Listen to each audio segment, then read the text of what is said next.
Audio 3, Forward. I want to thank Major General Gregg F. Martin, USA retired, for writing the foreword to this book. Gregg, your courage transforms silence into light, reminding us that healing is possible even in our darkest hours. To the reader who feels alone, Gregg's journey proves that connection is never lost, only waiting to be found. Through his truth, hope rises, showing that wounds, seen and unseen, can become bridges to deeper purpose.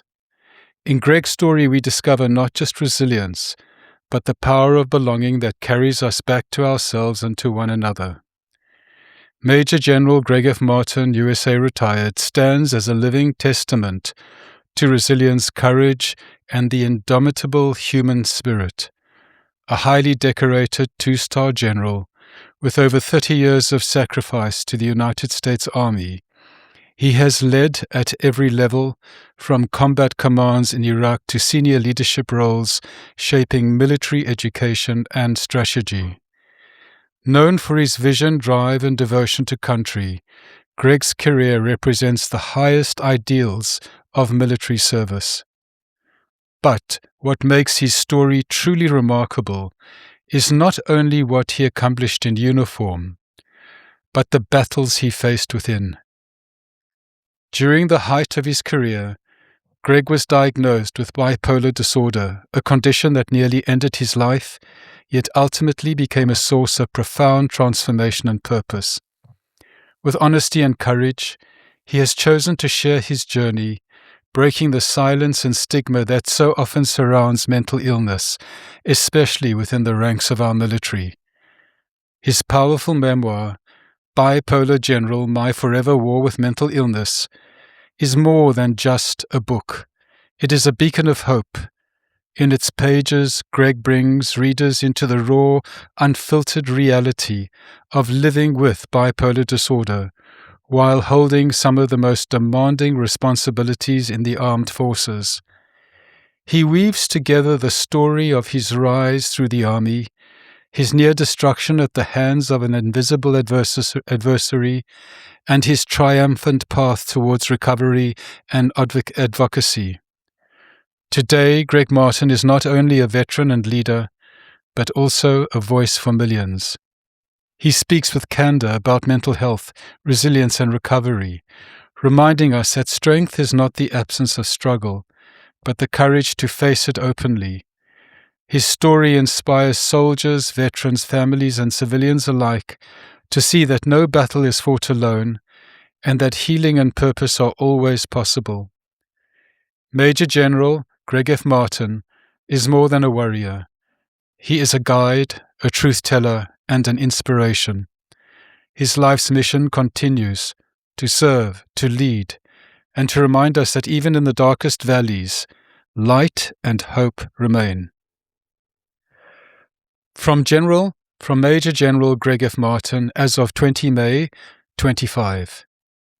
I am a 36-year combat protector who served globally.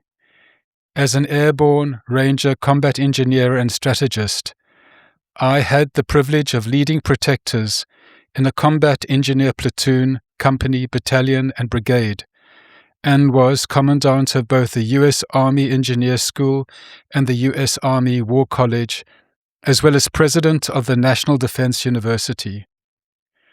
As commanding general of Fort Leonard Wood, I led more than 30,000 service members and civilians. Along the way, and thanks to the United States Army, I managed to earn degrees from West Point, BS, MIT, 2 masters and a PhD, and both the Army and Naval War College's master's degrees in strategy. In the Army culture, I was known as a protector scholar. Unknowingly, I was living all the time on the bipolar spectrum, which helped me until it went too high, and then it nearly destroyed me.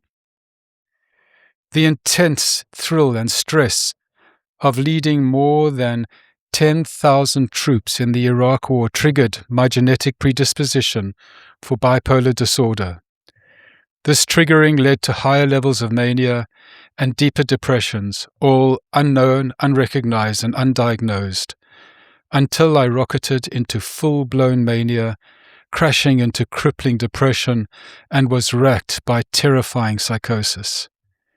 At that point, 12 years after the triggering in Iraq, my conditions and symptoms were recognizable to everyone, at which time I was fired, forced to retire, diagnosed, treated medically, and hospitalized. My life fell apart as bipolar disorder, PTSD, and moral injury ravaged my brain and my soul and nearly destroyed my life and all that I value. During years of failed treatment and bipolar hell, I had lost all hope. I wanted to die, yet there was always an ember, a hope, that I would recover and recreate the best version of myself for my wife Maggie and my sons, myself, and to fulfill the purpose for which God made me, to love my neighbor as myself, to use my talents and gifts to serve, encourage and inspire others, and to make my life count. My recovery has been challenging and mostly steady, but I've made great progress.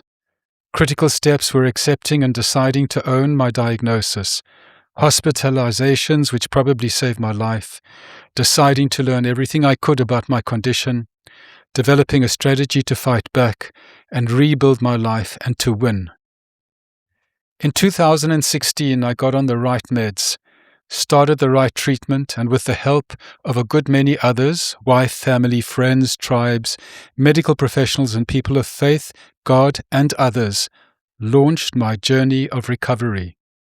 Although the journey and challenge will never end, I do believe I am living victoriously because I am happy, healthy, and purposeful. I'm loving my life, have a meaningful and inspiring mission and purpose, and I'm getting lots of encouraging positive feedback. My life purpose today is sharing my bipolar story to help stop stigma, promote recovery, and save lives. I strive to inform, encourage, and inspire others, so they too believe that they can recover and win, and that they too can have hope. I am grateful and proud to be a bipolar survivor, thriver, and protector. My life matters, and so can yours. It's a rare thing to come across a book that not only speaks to its audience, but walks beside them. You Are Not Alone, a veteran and first responder companion, is exactly that, a powerful and deeply personal guide that reaches into the silent places of the protector experience and offers not advice or instruction, but presence, truth, and reconnection. This book is not meant to be read and put away. It is meant to be carried, returned to, and leaned on like a trusted comrade. I have had the privilege of knowing Barry Zwarenstein as a fellow contributor to Wounds to Wisdom, and more importantly, as someone who walks his talk. Barry is a combat protector, an experienced psychologist and ultramarathon runner. He is a man who understands what it means to endure pain, confront inner demons, and keep moving forward when the terrain becomes hostile. Over the last 22 years, he has dedicated himself to serving protectors across Australia and beyond, driven by one unwavering mission, that no protector should come home to die. Barry's work is grounded in both personal truth and professional integrity. He brings to the page a rare blend of service experience, therapeutic insight, and emotional courage. His first book, Which Way Is Your Warrior Facing?, offered an operational manual for protectors transitioning into civilian life. It was written in a language that felt familiar to those who have served and introduced professionals to the critical importance of a veteran-informed approach. That book was praised for its practical structure, clarity, and authenticity. But this second offering, You Are Not Alone, a veteran and first responder companion, is something altogether different. It is softer, deeper, and in many ways more intimate. It addresses one of the most devastating impacts of post-service life, isolation. And it does so not by preaching or prescribing, but by extending a hand. Barry has written this book as a companion. Within these pages you will find letters of hope, journal reflections, and the subtle reminder that healing is not a solo mission. This book that gently restores connection to self, to others, and to the greater tribe of protectors who walk similar paths. It will remind you that they are not broken, rather, you are becoming. It will remind you that you are not lost, but on a journey home. The heart of the book lies in its structure. At its core are the three pillars of tribe, wellness, and faith. Each is explored in depth with reflective tools that will help you assess your own well-being and reconnect with what grounds and strengthens you. Barry also expands on 11 critical challenges many protectors face, such as grief, loss of purpose, moral injury, and broken relationships. He offers not just insight, but compassionate strategies for growth. One of the most powerful aspects of this work is the collection of 100 reflections, each presented not just as an inspiration, but as a mission. These invite you to go deeper, not to escape your pain, but to meet it with compassion, courage, and truth. These reflections form the emotional heartbeat of the book, gently guiding you to rediscover your inner protector, not the one defined by toughness alone, but the protector who can also be tender, self-aware, and healing. Bridging the power of the book as a companion and the invitation to connect to tribe are the collection of extraordinary letters. These letters gathered in this book are powerful testaments to courage, love, and survival. Each voice, whether from a veteran first responder or family of the fallen, carries the heartbeat of service and sacrifice. Together they create a bridge of understanding, reminding us that healing begins when stories are shared. Through honesty and vulnerability, these letters touch the human soul. They speak of pain and loss, but also of resilience, belonging, and hope. In their words, we find not only remembrance, but the enduring light of connection and healing. Importantly, this book does not stop at theory. It offers ways to apply the three pillars in daily life, allowing you to track well-being, build inner awareness, and make real-time adjustments. In this way, it becomes a kind of internal operational readiness guide, helping you as protectors to map the often invisible terrain of their emotions, memories, and evolving identity. It supports the transition from surviving to thriving. The closing chapters of the book are not endings, but invitations. Barry opens the door to tribes that you can connect to and find a space where you can share, belong, and be witnessed without judgment. It is this sense of collective healing, of returning to community, that makes this book so profoundly necessary. Let me say this clearly. You Are Not Alone is more than a resource. It is a lifeline. It is for the protector sitting in the quiet hours of the night, wondering if anyone truly sees them. It is for the families and professionals trying to understand. It is for the protector who has fought hard and now needs to rest, reflect, and remember that they still matter. To every protector who picks up this book, this journey may be hard, but you do not have to do it alone. Barry's words are steady footsteps beside yours. Let this book guide you home to your tribe, to your wellness, and to a faith that perhaps you thought you had lost, but was waiting to be rediscovered all along. Welcome home, Gregg F. Martin, Ph.D., Major General, U.S. Army retired, author, bipolar general, My Forever War with Mental Illness.